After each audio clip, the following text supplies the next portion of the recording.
Hey, my name's Jenny, and this is Zach. He is a 3-year-old neutered male standard poodle.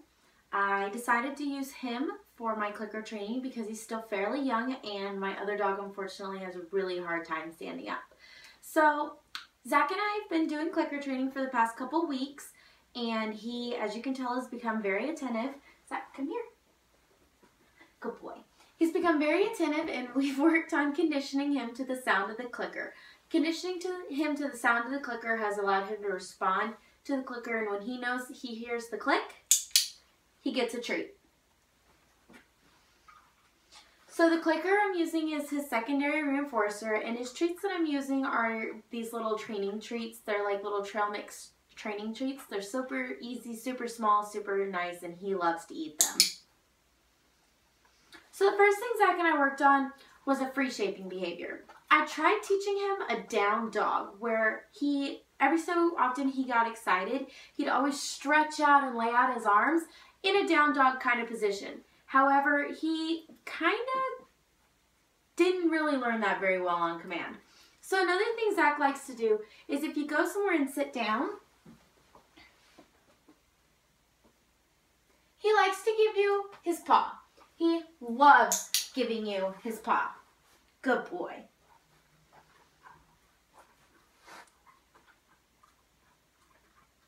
The next thing Zach and I kind of worked on is targeting. I used a PVC pole with a piece of tape on the end of it for him to work on his targeting skills.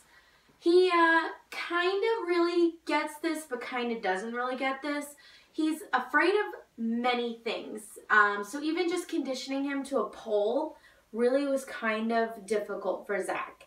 So I kind of tried to use the word touch for him to use his nose to touch the end of the pole.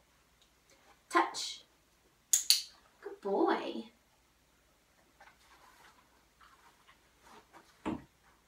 Touch. Good boy.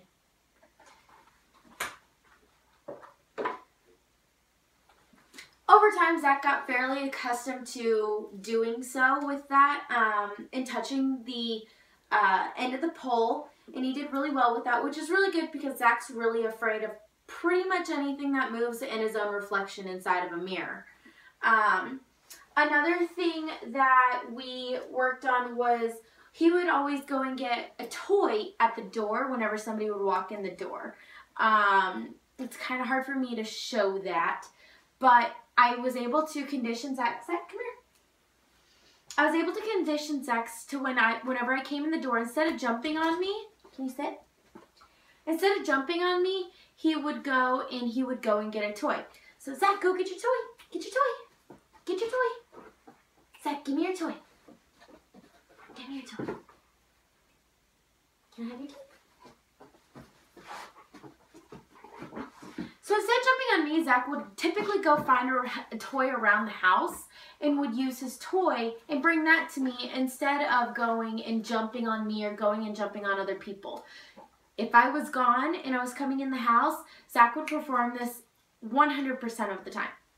The last thing that we worked on with Zach was kind of a chain reaction to where if I were to go sit down or if I would tell him to sit, he would sit and he would give me his paw at the same time. So, Zach, come. Sit.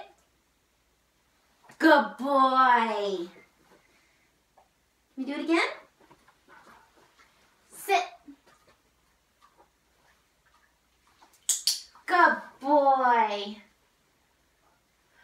Want to do that one more time? Sit. Good boy, Zachy. Zach's really food motivated, so for me to use food for his training was super easy and super simple to choose. He also loves his toys, but he's so much more treat motivated that I found that to be the most useful. Some observations that I've made are that I'm fairly weary about clicker training, but I found that Zach was able to pick up on it really quick. It's almost just like having a child where you sit, where if you reward them with a good behavior, they'll do what you ask. and it's weird to kind of apply that to an animal, especially because they're not people, but I found that it works really, really well. So I thoroughly enjoyed clicker training my dog, and I thoroughly look forward to clicker training my cat, seeing as she's very stubborn. So that's me and Zach's video. Thanks for watching, and I look forward to catching up with you guys when we make it our next video with the cat. Say bye, Zach!